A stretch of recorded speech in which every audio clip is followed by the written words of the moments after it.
दीदी याद तो है ना, कल माँ का श्राद्ध है। हमने बड़ी पूजा रखी है उसकी आत्मा की शांति के लिए, इसलिए आपको सह परिवार के साथ आना ही है। रूही अपनी नंद कोमल को फ़ोन करके कहती है। तभी कोमल उसकी भाभी को बोली, मैं नहीं आ सकती, आपको तो पता ही है ना कि उनको छुट्टी नहीं मिलेगी।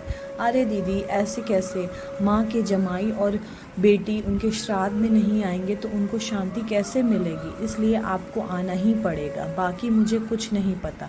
इतना बोलकर रूही ने फ़ोन रख दिया।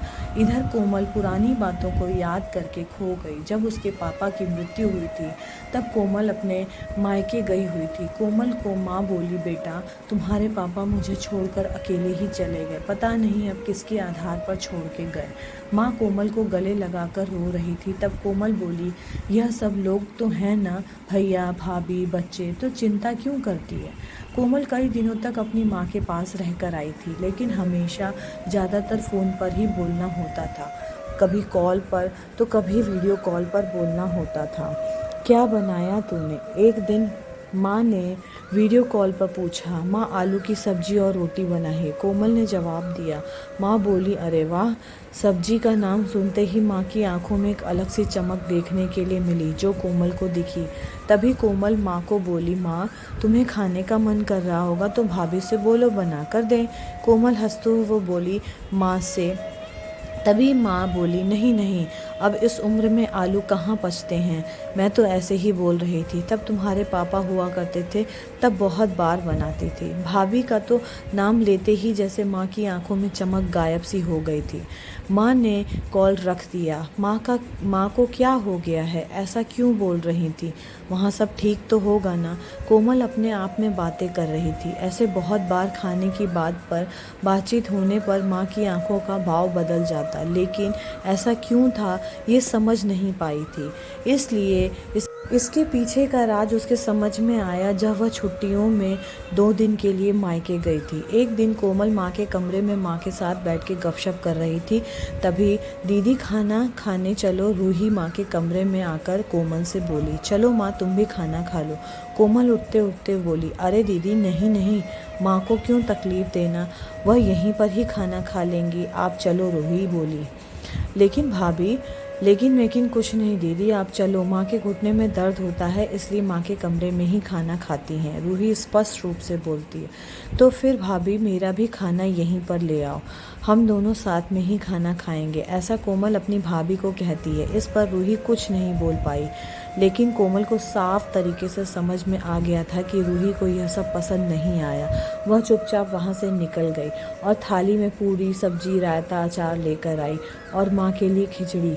माँ यह क्या है, तुम यह सब नहीं खाना खाने वाली क्या, कोमल माँ से बोली। उतने में ही रूही बोली, अरे दीदी माँ को यह सब हजम नहीं होता है इसलिए उनको खिचड़ी और दाल ही देती हूँ। इतना बोलकर रूही वहाँ से निकल गई। माँ ने अपनी प्लेट उठाई पर माँ का ध्यान कोमल की प्लेट पर ही था। यह देखकर कोमल सुन्न सी पड़ गई। उसने माँ के मुंह से एक पूरी का निवाला डाला, लेकिन माँ ने मना कर दिया। तब कोमल ने अपनी माँ की आंखों में वही भाव देखा था जो वीडियो कॉल पर देखा था। पता नहीं भाभी का डर था या लड़की के निवाले का मोह था। तभी कोमल ने पूरा खाना माँ को खिलाया और खुद खिचड़ी खाने लगी। 2 दिन तक कोमल वहीं पर थी और कोमल माँ को उसकी प्लेट का खाना खिलाती और खुद खिचड़ी खाती। ऐसे 2 दिन तक चला। माँ के बहुत मना करने के बाद भी कोमल जिद में माँ को खाना खिलाती थी। वह बोली, भैया मैं कुछ दिन के लिए माँ को अपने घर ले जाती हूँ। घर जाने से पहले कोमल ने अपने भाई तन्मय से पूछा। वह बोला, क्या तुम्हारा दिमाग खराब हो गया, लोग क्या कहेंगे, बेटा माँ को तकलीफ़ देता होगा इसलिए माँ अपनी बेटी के घर रहती है। तन्मय गुस्से में बोला, अरे बाबा सही तो बोल रहा है वह, माँ बेटी के घर जाती है क्या भला, तू आराम से जा अपने घर, मेरी चिंता मत कर, मैं यहाँ खुश हूँ। बेटे की बात सुनकर माँ बोली। कोमल ने बहुत जिद की लेकिन माँ बेबस थी। कोमल उदास मन से अपने घर वापस आ गई। कुछ दिनों बाद खबर आई कि माँ अब नहीं रही। इस खबर से सब कुछ ख़त्म कर दिया था। कोमल को पता था कि माँ कितनी तकलीफ़ से गुज़र रही थी, लेकिन माँ का दूसरा लड़का नहीं था बल्कि एक लड़की थी, इसलिए वह कुछ नहीं कर सकती थी। कोमल अकेले ही माँ के श्राद्ध में आई। आज माँ के श्राद्ध में 56 तरह के भोग बनाए गए थे। सब लोग मज़े से खा रहे थे। लोगों ने रूही और तन्मय की वाहवाही करने में कोई कसर नहीं छोड़ी। दुनिया में सबसे अच्छा बेटा और सबसे अच्छी बहू कह रहे थे उन्हें। माँ के गुजर जाने के बाद इतना विचार कर रहे हैं तो माँ जिंदा थी तब कितनी सेवा की होगी दोनों ने।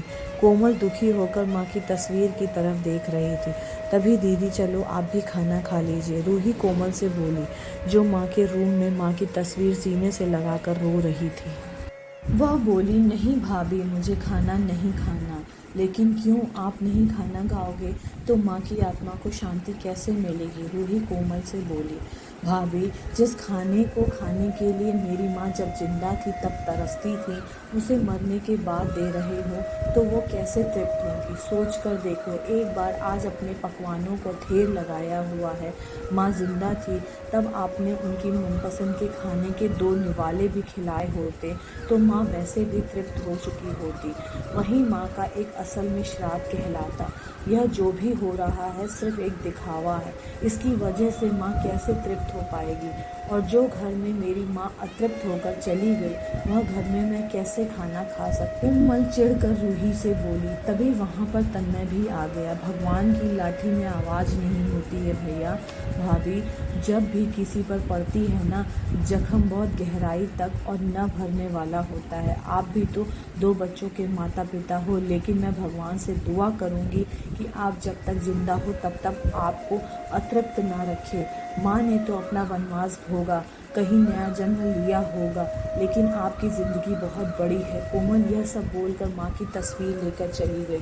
पीछे रूही और तन्मय की गर्दन शर्म से झुक गई। दोस्तों, माँ बाप जिंदा हैं तब तक उनकी सेवा करना, उनकी हर इच्छा पूरी करना, वही उनका असली श्राद्ध होता है। उनकी मृत्यु के बाद कितने भी आप 56 भोग बनाएं, सब व्यर्थ है, सब दिखावा होता है। तो दोस्तों, कैसी लगी आपको ये आज की कहानी? कमेंट करके ज़रूर बताइएगा। चैनल को सब्सक्राइब ज़रूर करिएगा, लाइक करिएगा, शेयर करिएगा। थैंक यू सो मच दोस्तों, बाय बाय।